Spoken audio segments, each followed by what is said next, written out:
subscribe, shooting thumbs up, blah, blah, blah, all that jazz.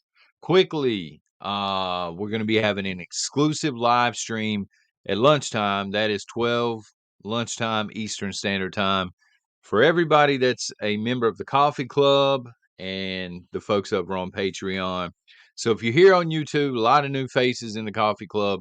Look for the, I think it's the membership tab on the main page, and come join us. It's totally ad free.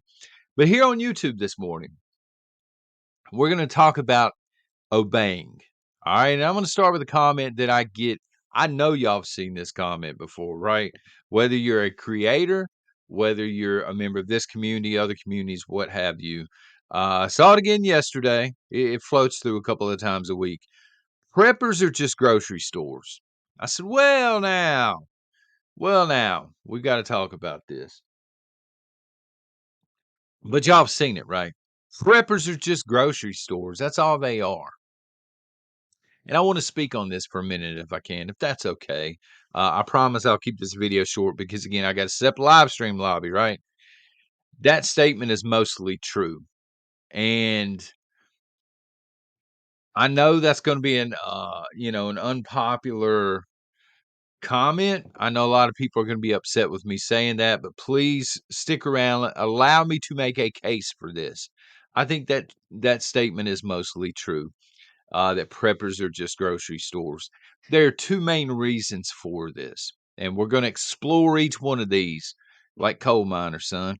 So, number one, I think preppers underestimate the threat of desperate people.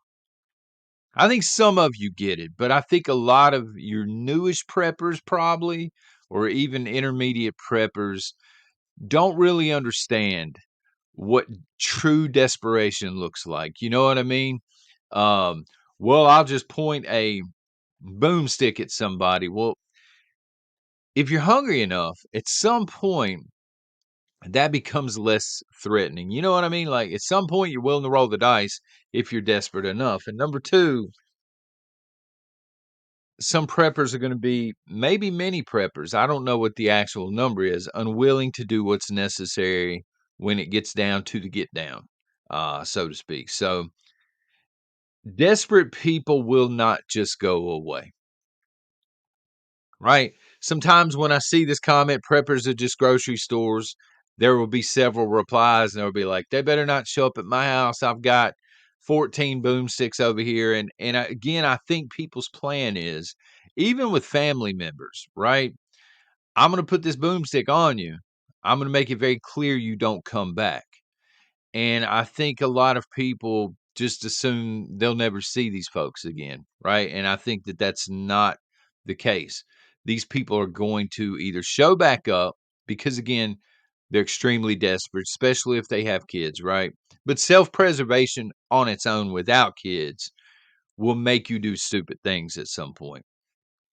Because honestly, let's be real here. If somebody puts a boomstick in your face and says, "Don't come back," and you come back, that's a very stupid move. But again, desperate enough, you're willing to roll the dice. Um, but they can also sell you out to other people. You know what I mean? They need a meal really bad, and they'll say, "Hey, I can trade you some intel. I can tell you where to get a lot more food if you have the firepower, if you just feed me one time." This sort of thing, even family members, folks, I think would do this to you at some point. I'll give you a glaring example in our own community, Prepper Nation. If you're over on the Facebook page, thank you for being over on the Facebook page, by the way. But I've got 11, I like to call them snitch reports or tattle reports that I have to go deal with before I go live exclusively at lunchtime, where 11 different instances where people have snitched on other community members and reported content for being hateful or something like that. So I have to go in, I manually review it. Normally I just let it stand anyway, but that just goes to show you, even in this community, our own page, people will snitch on each other if they think they're not going to get caught doing it. And at some point I'm just going to start screenshotting the snitches and blasting it out on Facebook or something. It is what it is. But again, we're in the same community. So imagine, and I'm sure this happens in other communities and stuff gets reported and stuff like this. Some people just get offended by everything, right? But that's being offended.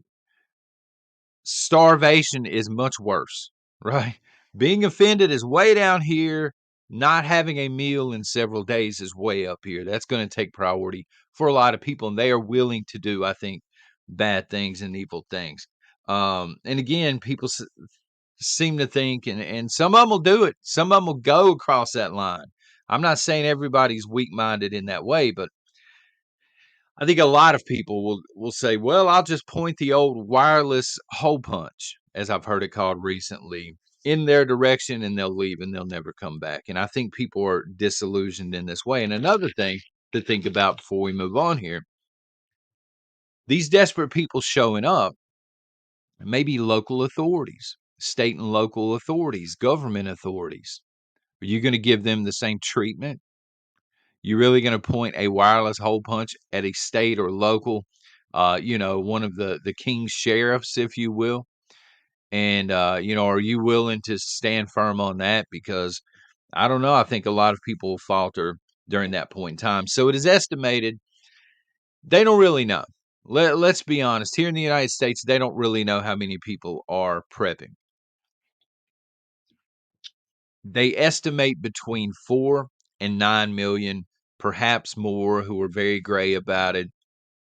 Looking at that number, I think it is probably upwards of 9 million. I think it was probably 4 to 5 million pre-pandemic, but now that the pandemic is over, I think it woke a lot of people up, okay? But that still leaves 324 million non-preppers here in the United States of America. That's a lot of people who are not prepared, who are going to be desperate. Now, these are the official like numbers that come from FEMA. Okay, again, I don't think they really know. Ask yourself, who's more dangerous?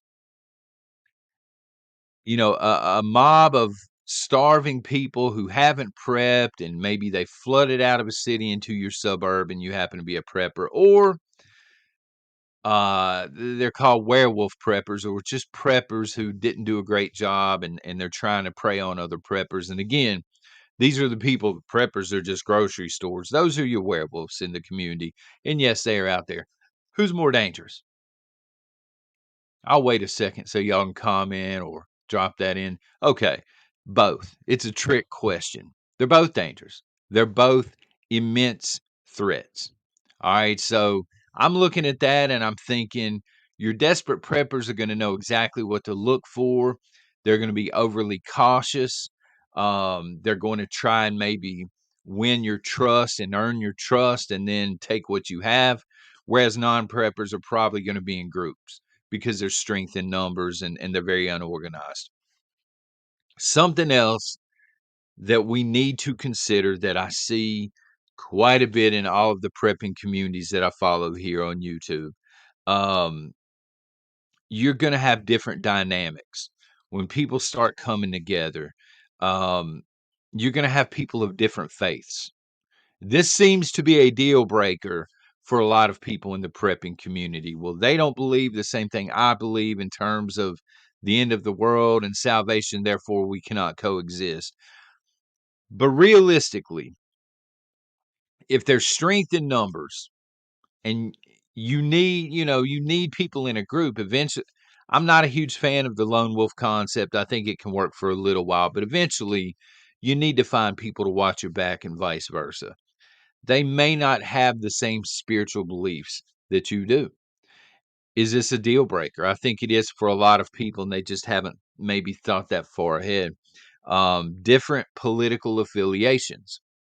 What are you going to do if you run into another prepper and they're willing to watch your back and vice versa, but they're a Democrat? Or maybe you're a Democrat and they're a conservative. Maybe they believe communism is the way and you don't. What are you going to do? Are you just going to walk away from this person and hope they don't snitch you out? Are you going to be willing to overlook it? I think the idea of groups living in harmony is just it's a lie. A lot of people are living a lie. They think, well, we'll be able to come together and get along. And I'm telling you, going back to the Facebook page for a second, most of the people over there are conservatives. Most of the people on that page are Christians, and they're still snitching each other out, trying to snitch one another out to Facebook. A lot of incredible people over there, by the way, but you're always going to have a few, right? Then you factor in the actual event itself, the SHTF event itself, like a collapse, for example, a financial collapse or a societal collapse. That's highly stressful. So you factor in everything else, and then you put people under immense stress. How are they going to react? People's behavior is going to change. The people that you thought you knew are going to be willing to do bad things, perhaps. Maybe not to you, but to the next group that comes along. Hey, let's go over here and rob this group. Well, maybe you're not wired that way. You know what I mean? And this is going to cause a lot of friction within the group. I mean, it just is. You can stack ammo to the moon, and many of you have, and that's good on you.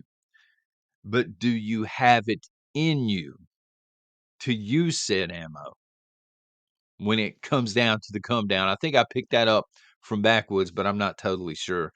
Uh, I picked it up somewhere. I didn't coin it, so I'm not taking credit for it. But do you have it in you when it comes down to the come down?